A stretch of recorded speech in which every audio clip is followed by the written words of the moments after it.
ने की है कि बेगपुरा त्राल में जो मुठभेड़ आज सुबह से चल रही थी उसमें मारा जाने वाला एक मिलिटेंट जिसका शव मिला था, उसकी पहचान हिजबुल कमांडर रियाज नायकू के तौर पर की गई है।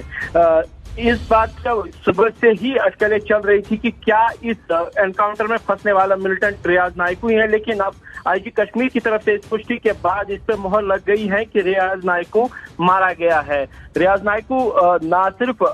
दक्षिणी कश्मीर बल्कि पूरे कश्मीर के लिए हिजबुल का कमांडर था और 2012 से ही सक्रिय था और पिछले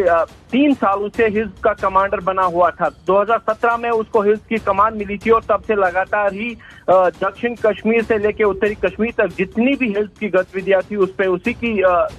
नजर रहती थी। और इस तरीके से हिजबुल मुजाहिदीन के टॉप कमांडर का मारा जाना ना सिर्फ हिजबुल मुजाहिदीन बल्कि मिलिटेंसी के लिए ही बहुत बड़ा आघात है जो सुरक्षा बलों ने किया है। हालांकि अभी ये मुठभेड़ खत्म नहीं हुई है, अभी भी ऑपरेशन जारी है, क्योंकि आशंका ये है कि अभी भी 1 से 2 और मिलिटेंट हो सकते हैं इस जगह पे, क्योंकि जिस तरीके से इस पूरे ऑपरेशन को सुरक्षा बलों ने कल शाम से ही चलाया था, क्योंकि जो जानकारी मिली थी कि अंडरग्राउंड बंकर बना हुआ है मकान के अंदर जिसमें ये मिलिटेंट छुपे हुए हैं, उसको देखते हुए जेसीबी मशीन की भी मदद ली गई थी और जगह जगह जमीन खोदी गई थी। उसके बाद आज सुबह 9 बजे कॉन्टैक्ट हुआ था मिलिटेंट्स के साथ सुरक्षा बलों का और लगातार दोनों ओर से गोलीबारी में अब से 1 घंटा पहले एक मिलिटेंट के मारे जाने की खबर आई थी, लेकिन अब से थोड़ी देर पहले आईजी कश्मीर ने इस बात की पुष्टि कर दी है कि जो मिलिटेंट मारा गया है वो हिजबुल मुजाहिदीन का कमांडर रियाज नायकू ही है। बिल्कुल, तो देखिए हंदवाड़ा में हैदर को मार गिराया गया और यहां से रियाज के मारे जाने की खबर आ रही है। आसिफ, तो कह सकते हैं कि बड़ी कामयाबी पिछले दिनों में हाथ लगी सुरक्षा बलों को। देखिए अखिलेश, बड़ी कामयाबियां तो मिली लेकिन बहुत बड़ी कीमत पे ये कामयाबियां मिली है। हंदवाड़ा की बात करें तो हंदवाड़ा में सुरक्षा बलों को काफी ज्यादा नुकसान उठाना पड़ा। सेना के 4, जम्मू कश्मीर पुलिस का 1 और सीआरपीएफ के 3 जवान भी उन 2 मुठभेड़ में मारे गए, लेकिन निसंदेह ही सुरक्षा बलों के लिए एक बड़ी कामयाबी है, क्योंकि रियाज नायकू उन टॉप 10 मिलिटेंट्स की लिस्ट में नंबर 1 पे था जो केंद्रीय गृह मंत्रालय की तरफ से जारी हुआ था। कैटेगरी A++ का मिलिटेंट था और हिजबुल मुजाहिदीन को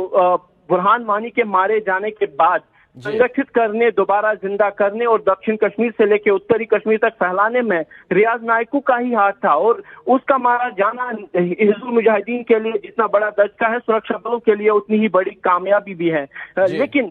चिंता की बात यह है कि हाल फिलहाल के दिनों में जिस तरीके से बड़ी घटनाएं बढ़ी हैं और बड़ी संख्या में विदेशी मिलिटेंट सरहद पार करके उत्तरी कश्मीर में खासतौर पर आए हैं, आने वाले दिनों में सुरक्षा बलों के ऑपरेशंस और ही तेज होंगे इस एनकाउंटर के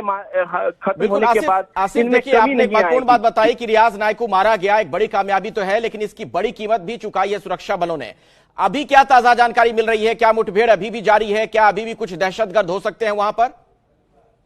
देखिए सुबह जब ये कल शाम को ही जब ये मुठभेड़ शुरू हुई थी तो यहाँ पे 2 से 3 मिलिटेंट्स के होने की खबर थी, जिनमें 2 और प्रमुख कमांडर्स के भी नाम सामने आए थे। हालांकि अभी तक आधिकारिक तौर पर सुरक्षा बलों की तरफ से हमें कोई आंकड़ा नहीं दिया गया है कि कितने मिलिटेंट छुपे हुए हैं, लेकिन जिस तरीके से जम्मू कश्मीर पुलिस ने आज सुबह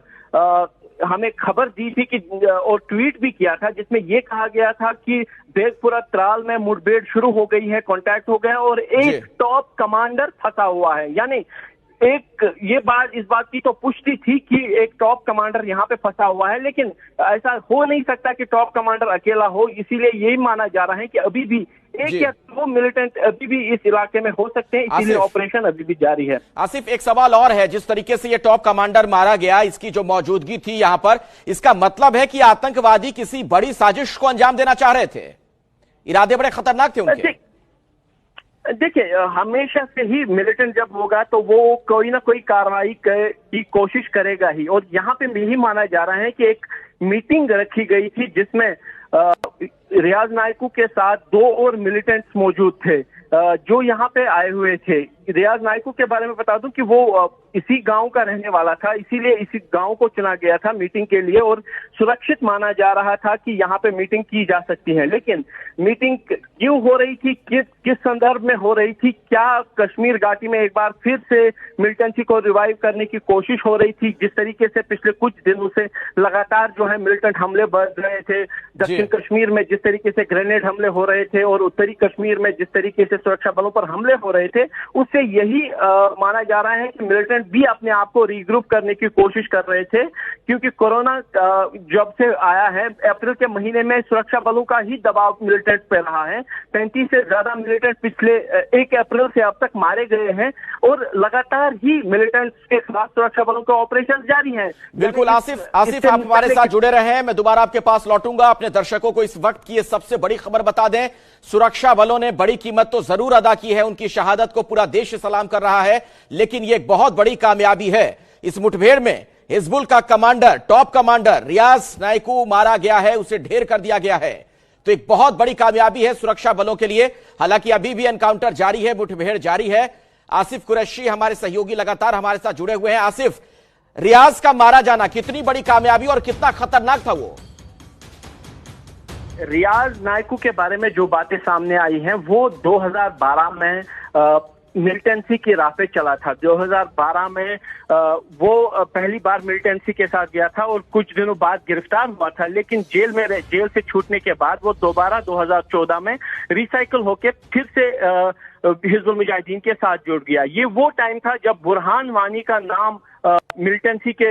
चित्र पे ऊपर था और रियाज नायकू भी उन खास लोगों में से था जो बुरहान वानी के साथ ही संपर्क में आने के साथ ही लाइमलाइट में आया। लेकिन बुरहान वानी के मारे जाने के बाद सब्जार भट्ट को पहले हिजबुल मुजाहिदीन का कमांडर बनाया गया और उसके बाद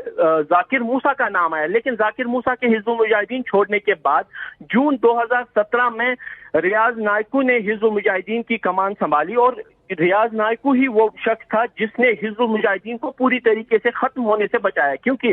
जाकिर मूसा के अंसार गजवतुल हिंद यानी अलकायदा में जाने से हिजबुल मुजाहिदीन के बड़ी संख्या में मिलिटेंट्स के उसकी तरफ जाने के पूरे संकेत थे और इसने ना सिर्फ वो रोका बल्कि हिजबुल मुजाहिदीन को के नंबर्स को बढ़ाकर तकरीबन 100 मिलिटेंट कर दिया था। बिल्कुल कश्मीर में अंदाजा लगाया जा सकता है कि कितना खतरनाक ये आतंकवादी था। आसिफ आप हमारे साथ जुड़े रहे, मैं दोबारा आपके पास